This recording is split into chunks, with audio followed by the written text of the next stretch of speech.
Amjad Iqbal metro 7 Pakistan के साथ इस वक्त मौजूद है सिविल सेंटर में। आइए चलते हैं केडीए लेबर यूनियन की प्रेस कॉन्फ्रेंस पे। जैसे कि मेरे भाई ने सवाल किया है कि कल आखिरी दिन और इलेक्शन का दिन है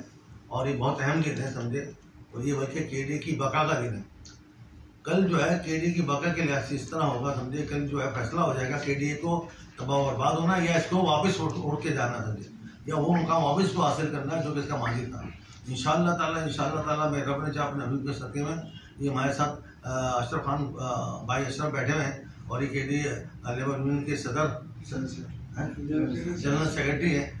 कि मैं इनके साथ बैठा हूँ। तो इसका मतलब ये है कि केडीए मजदूर ने इनको अपने भरपूर तरीके से कितने लोग हमारे इस वक्त जितने उसमें थे अभी उसी तरह चल रहे थे, तो सब इस वक्त केडीए मजदूर की पूरी क्यादत यहाँ मौजूद है और ये सब लोगों को ये पैगाम देना चाहते हैं कि केडीए मजदूर की क्यादत कि भाई कल जो है आपकी जो है बका का दिन है, आप अपना वोट जो है सही तौर इस्तेमाल करें और शनाख्ती कार्ड के साथ आपको हमने जो ये फैसला किया था केडीए मजदूर ने केडीए लेबर यूनियन को वो इस बुनियाद पर किया कि केडीए की बका के लिए लोगों के उनके मुस्तकबिल को तहफ़्फ़ुज़ देने के लिए और उनके बच्चों को तहफ़्फ़ुज़ देने के लिए और वो जो लोग रिटायर हो गए हैं और जिनके वाजिबात मिलने हैं समझे उसको हासिल करने के लिए और जो चार्ज डिमांड रहेगा उसको हासिल करने के लिए, तो ये सब रिलेटेड है एक नाम इससे कि हम ये इलेक्शन के अंदर क्या रिजल्ट लेके आते हैं। अगले चाह तो इंशाल्लाह अच्छा रिजल्ट आएंगे। हमारी तमाम हमदर्दी हमारी तमाम मेहनत लेबर यूनियन के साथ है और मैं लोगों से दरख्वास्त करता हूँ केडीए मजदूर उन लोगों से जो तक पैगाम नहीं पहुँचाया कि केडीए मजदूर ने जो है लेबर यूनियन के जो है इत्तेहाद किया है और इनके साथ मिल के चलने वाला में गुफ्तगू हुई है और इंशाअल्लाह ताला चाह तो अल्लाह ने इज्जत भी देगा इंशाअल्लाह ताला, और आप देखेंगे केडीए किस तरह रन करता है। ये आखिरी ये समझो एक तरीके से मेरा आखिरी इलेक्शन है और इसके अंदर हमें केडीए को दोबारा खड़ा करना है। अभी भी हम कई जगह पे होके आए तो हमने उनसे ये यकीनदारी हासिल की है कि केडीए को दोबारा खड़ा करना है और यकीन कर मैं सही कह रहा हूँ उनकी भी यही ख्वाहिश है कि केडीए दोबारा खड़ा हो जाए और शहर तरक्की की वो जो है शहर कराची की खिदमत करे इंशाअल्लाह। अल्लाह ने चाहा सबसे मेरी दरख्वास्त है केडीए मजदूर की जो भी चाहने वालों मजमे के अंदर इस बात का ऐलान किया कि वो केडीए लेबर यूनियन की शमा पे यकजा होकर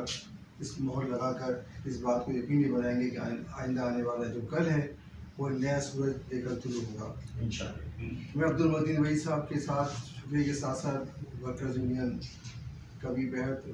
शुक्रगुजार हूँ कि उन्होंने भी उन पर एतमाद किया, उनके सदर इफ्तिखार अली खान और उनके तमाम सिंह साजी साहब कि वो भी आज हमारे साथ इस काफिले में शाना बशाना शरीक हैं। ये देखते हुए कि हमको इस इदारे की बका अजीज़ है, वो इस तरह कि आज हम जिस मुकाम पर खड़े हैं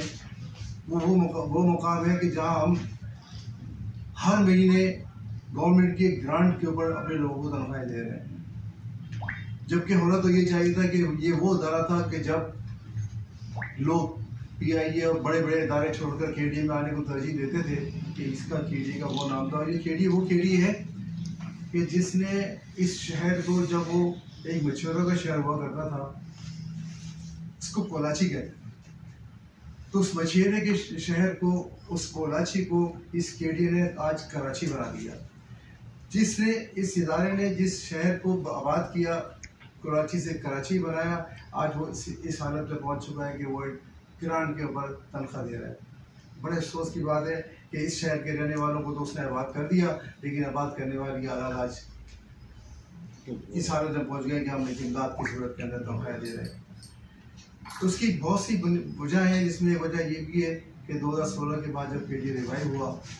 तो इससे पहले जो सिटी गवर्नमेंट और थी, हम सब की कोशिश होनी चाहिए कि हम इदारे की तमाम यूनियंस, मतीन भाई हमारे साथ बैठे हैं, जिस तरह इन्होंने आज यहाँ पर बैठ के तमाम लोगों के साथ शमूलियत की, वर्कर्स यूनियन ने की, इसी प्लेटफॉर्म से आज मैं तमाम